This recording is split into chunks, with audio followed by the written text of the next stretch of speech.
આજે આપણે ધોરણ 11 ની અંદર ચેપ્ટર નંબર 7 ભાષા અને પ્રત્યયની અંદર આપણે અગાઉના લેક્ચરની અંદર ભાષા અને પ્રત્યયની અંદર પ્રસ્તાવના જોઈ હતી. એના પછીના કે ભાષાના જે લક્ષણો પણ જોયા કે ભાષાના મુખ્ય 3 લક્ષણો છે. એ 3 લક્ષણો આપણે જોઈ. એક તો કે પ્રતીકોની ઉપસ્થિતિ, કે ભાષાનું મુખ્ય લક્ષણ શું છે કે આપણે કોઈ પણ સમક્ષ જ્યારે કોઈ પણ ભાષા રજૂ કરીએ કે એની સામે પ્રતીકોની ઉપસ્થિતિ હોય છે. ઉદાહરણ તરીકે લઈએ તો કે ઘર, તો કે આપણે જેને રહીએ છીએ તેને ઘર કહેવાય. શાળા, કે જ્યાં વિદ્યાર્થી ભણે છે એને શાળા કહેવાય. ત્રીજું કે આપણે જે ભોજન આપણે જે ખાઈએ છીએ તેને ભોજન કહેવાય છે. આમ કોઈ પણ પ્રકારની જે વસ્તુ છે એને જ્યારે બીજા સાથે જોડવામાં આવે એટલે એ ભાષા બને છે. એટલે કે એની અંદર પ્રતીકોની ઉપસ્થિતિ હોય છે. પછી નિયમોનો સમૂહ, કે ભાષાની અંદર કોઈ પણ વ્યક્તિ સમક્ષ આપણે જે ભાષા રજૂ કરીએ એના ચોક્કસ નિયમો હોય છે. ઉદાહરણ તરીકે આપણે લેવું હોય તો આપણે એક વાક્ય એવું બોલીએ કે જાનૈયાના હાથમાં ફટાકડા છે. એક નિયમે આપણે એવું થોડું બોલીએ કે ફટાકડાના હાથમાં જાનૈયા છે, નથી. એટલે કે એનો ચોક્કસ નિયમ છે કે આપણે કોઈ પણ વાક્ય કોઈ પણ વ્યક્તિ સમક્ષ રજૂ કરીએ એ ચોક્કસ નિયમો સાથે એને આપણે રજૂ કરીએ. ત્રીજું કે પ્રત્યાયન, આપણે ભાષા હંમેશા એકબીજા સાથે પ્રત્યાયન કરવા માટે, એટલે કે આપણો સંદેશો એના સુધી પહોંચાડવા માટે રજૂ કરીએ છીએ. આ ભાષાના આપણે મુખ્ય 3 લક્ષણો જોયા હતા: પ્રતીકોની ઉપસ્થિતિ, નિયમોનો સમૂહ અને ત્રીજું પ્રત્યાયન. હવે પછીના આજના લેક્ચરની અંદર ભાષાના વિવિધ પાસાઓ વિશે સમજૂતી મેળવીશું.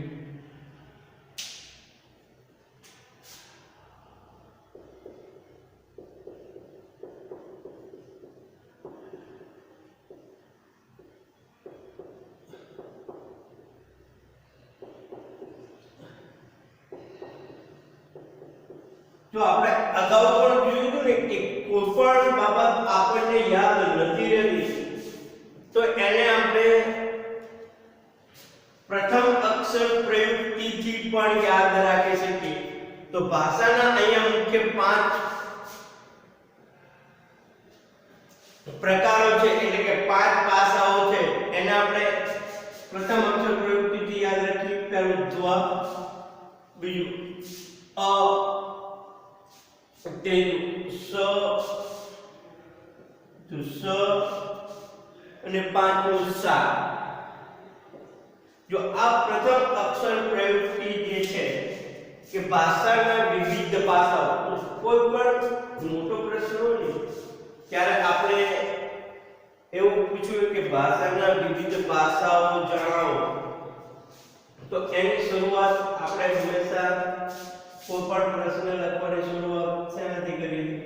એક તો કે પ્રસ્તાવના, પછી એના દરેક મુદ્દાઓ, કે ભાષાના વિવિધ પાસાઓ, એ દરેક પાસાઓ લખીએ એક કરે. કે જો આપણે પ્રથમ અક્ષર પ્રયુક્તિથી યાદ રાખ્યું કે ધ્વ, અ, સ, સા, એની શોર્ટકટ એક નામ છે ધ્વ, અ, સ, સા.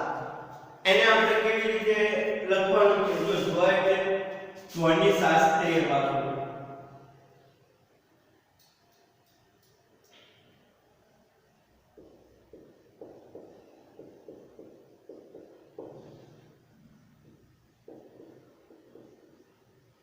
પહેલું ધ્વનિ શાસ્ત્રીય પાસું. બીજું શું છે? અ એટલે અર્થપૂર્ણ એકમોનું પાસું.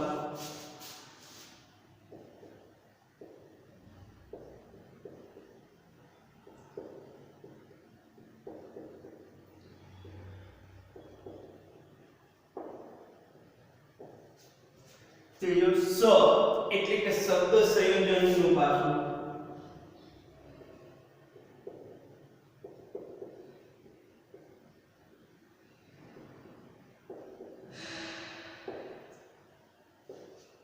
ચોથો સ એટલે કે શબ્દાર્થ શાસ્ત્રીય પાસું.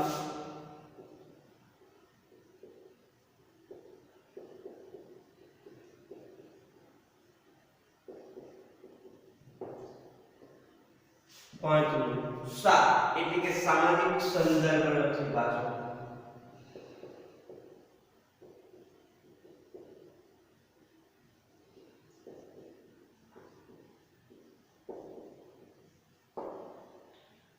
અને લાસ્ટમાં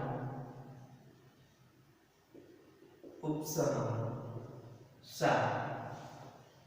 જો આમ જ્યારે પ્રશ્નનો જવાબ લખવાની શરૂઆત કરીએ ત્યારે આવી રીતે ચોક્કસ એક આપણે જે અનુક્રમણિકા બનાવીએ એમ પરીક્ષાની અંદર લખવામાં બનાવી શકાય કે ભારત ભાષાના વિવિધ પાસાઓ જણાવો અને દરેક પાસાઓ વિશે વિસ્તૃતમાં ચર્ચા કરો.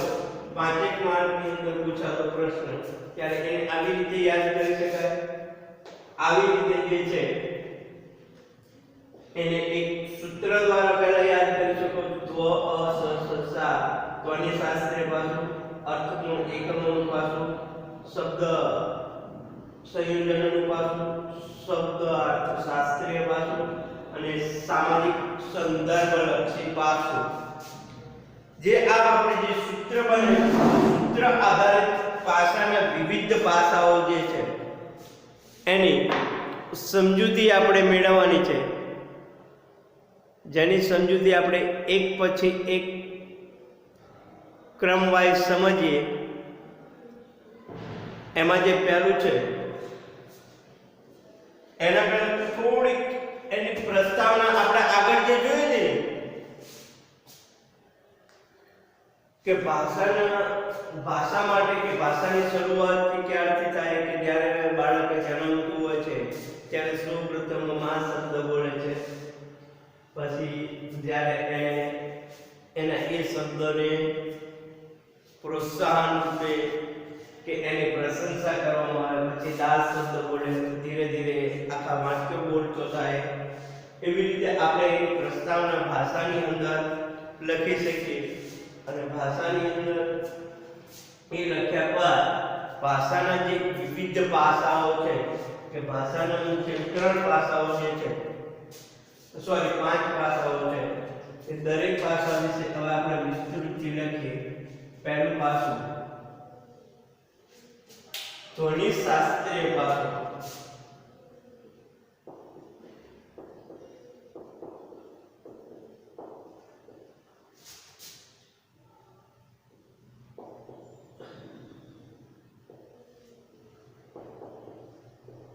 જો ધ્વનિ એટલે શું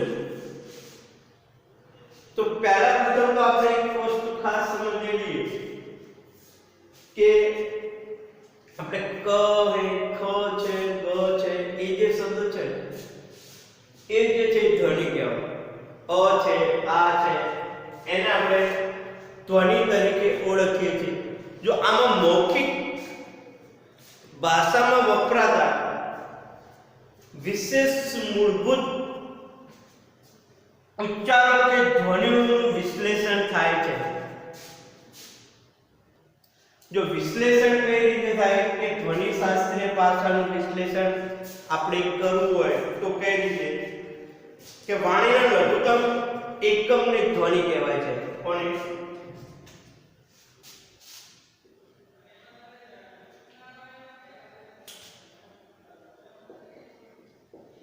વાણીના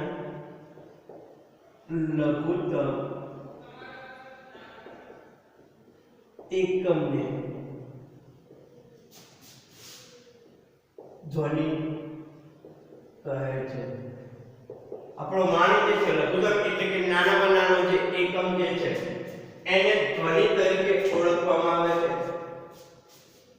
વાણીનો નાનામાં નાનો એકમ કયો એ આપણે જોઈએ કે અંગ્રેજી ભાષાની અંદર આવા 36 થી 40 ધ્વનિ એકમો છે.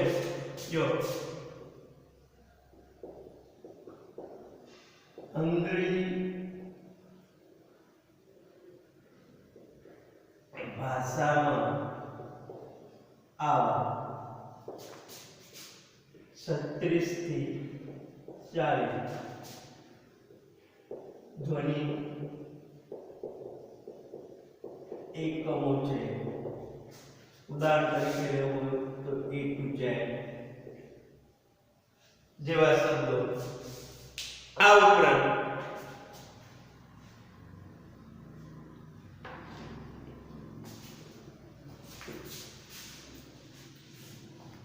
જો 36 થી 40 ધ્વનિ એકમો છે અને અંગ્રેજી ભાષામાં જે સ્વરો પણ અમુક આવેલા છે એની પણ ત્યાં ચર્ચા થાય.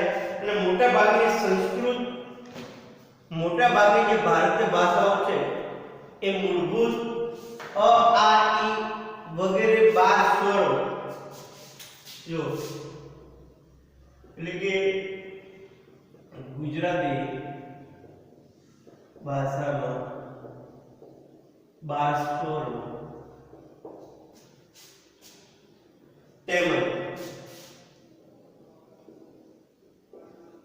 જે ક ખ ગ જે છે એવા 34 વ્યંજનો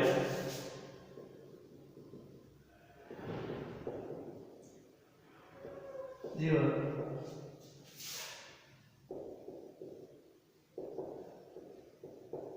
34 વ્યંજનો છે. આ જે છે ને એની ધ્વનિ કહેવાય. આ પ્રકારના જે વ્યંજનો છે એની અંદર આપણે એક વાત કરીએ. ઉદાહરણ તરીકે લઈએ જો રાત વાત. એની અંદરનો પાછળનો ધ્વનિ જે છે એ એક સમાન છે.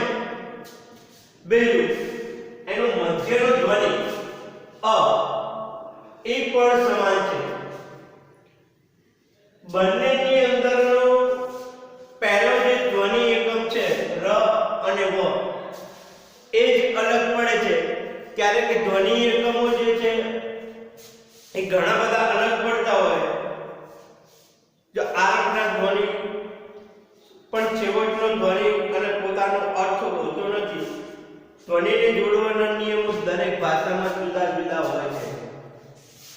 જો આ એક ધ્વનિ એકમ હોય ને એનો કોઈ અર્થ નથી હોતો, પરંતુ સંપૂર્ણ શબ્દ જ્યારે બને ત્યારે એનો અર્થ બને છે. એટલે ધ્વનિ શાસ્ત્રીય બાજુ કે એક ધ્વનિ સાથે બીજો ધ્વનિ એકમ જોડાય ત્યારે એનો એક ચોક્કસ અર્થ બને છે. ધ્વનિને જોડવાના નિયમો દરેક ભાષામાં જુદા જુદા હોય છે. જો ધ્વનિને જોડવામાં દરેક ભાષાના નિયમો.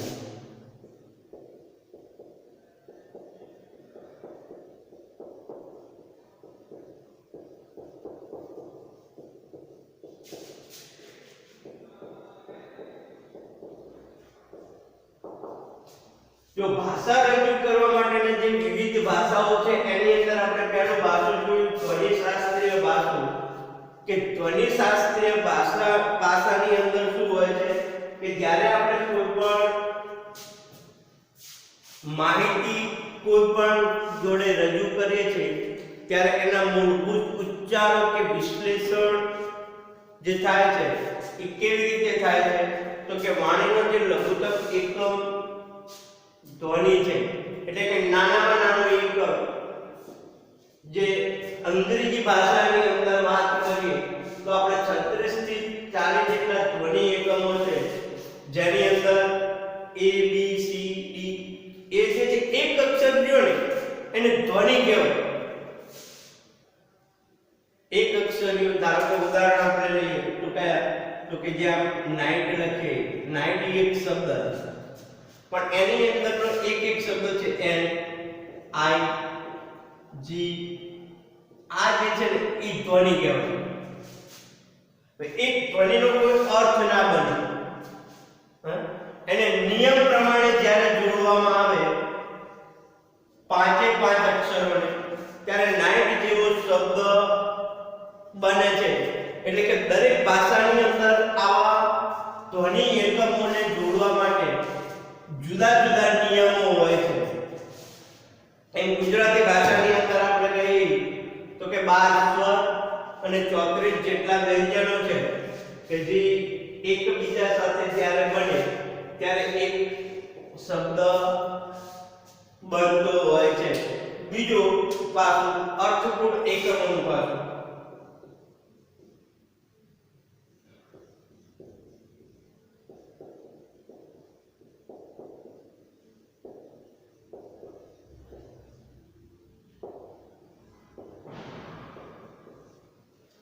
જો ભાષાના વિવિધ ભાષાની અંદર બીજું પાસું છે કે અર્થપૂર્ણ એકમોનું પાસું.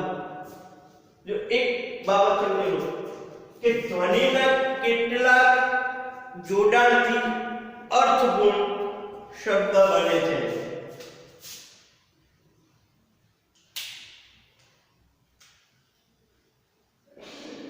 ધ્વનિના કેટલાક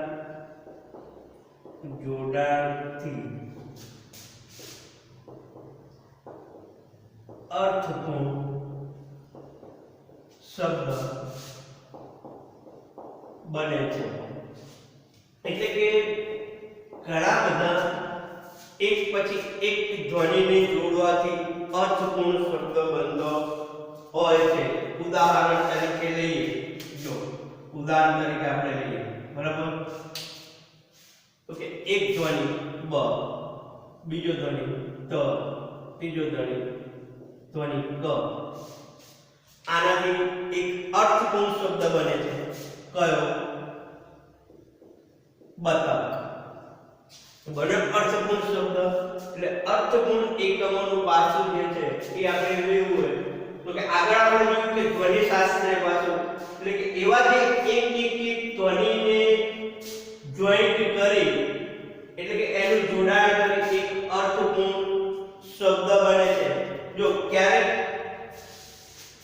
ધ્વનિઓને આવી રીતે જોડાણ કરવાથી અર્થપૂર્ણ શબ્દ નથી પણ બનતા, જો ત્યારે ધ્વનિના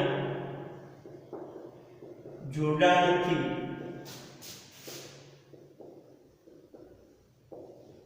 અર્થપૂર્ણ શબ્દ બનતા નથી. તેને અર્થહીન શબ્દ કહેવાય છે. ઉદાહરણ તરીકે લેવું હોય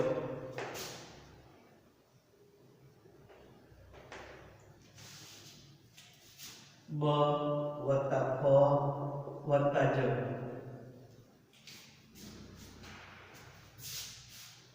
બ ફ જ. જો આનો કોઈ અર્થ નથી બનતો. તો એવું નથી કે દરેક ધ્વનિના શબ્દનો અર્થપૂર્ણ શબ્દ બને, ક્યારેક કોઈ શબ્દનો અર્થપૂર્ણ શબ્દ નથી પણ બનતો તો તેને અર્થહીન પદ તરીકે ઓળખવામાં આવે છે.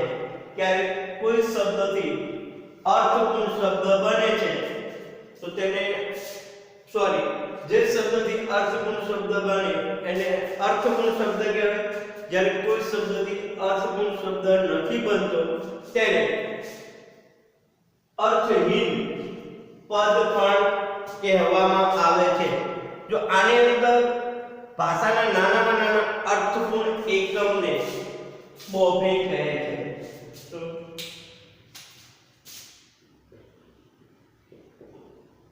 ભાષાના નાનામાં નાના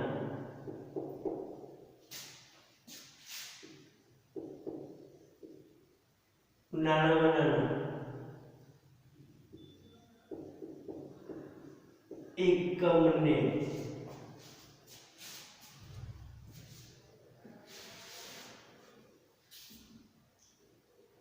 અર્થપૂર્ણ એકમ, નાનામાં નાના અર્થપૂર્ણ એકમને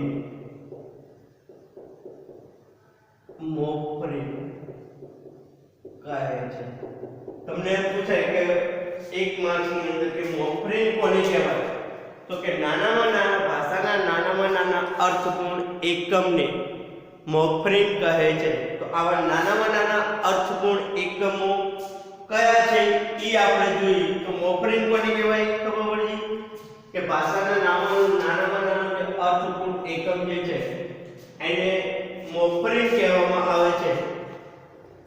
જો એની અંદર વાત કરી, ઉદાહરણ તરીકે લઈએ તો કે યુવાની એક આખો શબ્દ છે. આ નાનામાં નાનો અર્થપૂર્ણ એકમ છે, એને મોફરેન કહે છે. હવે એક મોફરેનની અંદર ઘણા બધા શબ્દો ઉમેરીને એને ઘણા બધા પ્રયત્નો લગાવે બીજા શબ્દો બને છે. જો આને એક મોફરેનને બીજા પ્રત્યયો લગાવી બીજા શબ્દો બનાવી શકાય.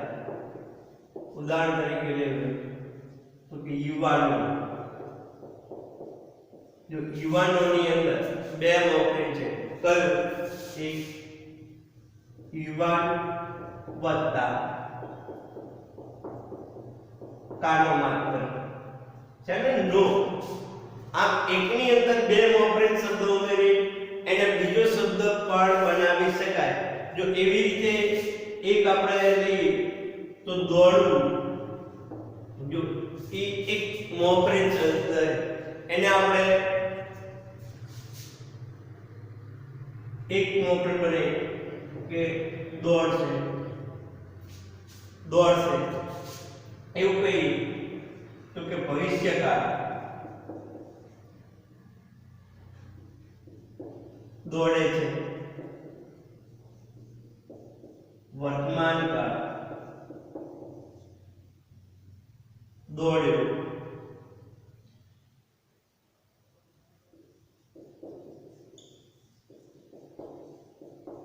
ભૂતકાળ. આમ એક શબ્દને ઘણા બધા મોફરેન બનાવી એને ઘણા બધા શબ્દોની અંદર ફેરવી શકાય છે. એટલે કે એક મોફરેન શબ્દને આપણે ઘણા બધા જોડાણથી એને એક નિયમમાં ફેરવી શકાય છે. તો આપણે આવું જોઈએ કે આવી રીતે જો અર્થપૂર્ણ એકમોનું પાસું કે એક શબ્દની અંદર ઘણા બધા શબ્દો ભેળવી આપણે એને અલગ અલગ શબ્દની અંદર પણ ફેરવી શકાય છે. આમ આપણે ભાષાના વિવિધ પાસાઓની અંદર ભાષાના આપણે બે પાસાઓ જોઈએ, એક ધ્વનિશાસ્ત્રીય પાસું, એક અર્થપૂર્ણ એકમોનું પાસું. નેક્સ્ટ લેક્ચરની અંદર આપણે બીજા ત્રણ પાસાઓ છે, શબ્દ સંયોજનનું પાસું, શબ્દાર્થ શાસ્ત્રીયનું પાસું અને સામાજિક સંદર્ભલક્ષી પાસા વિશે ચર્ચા કરીશું.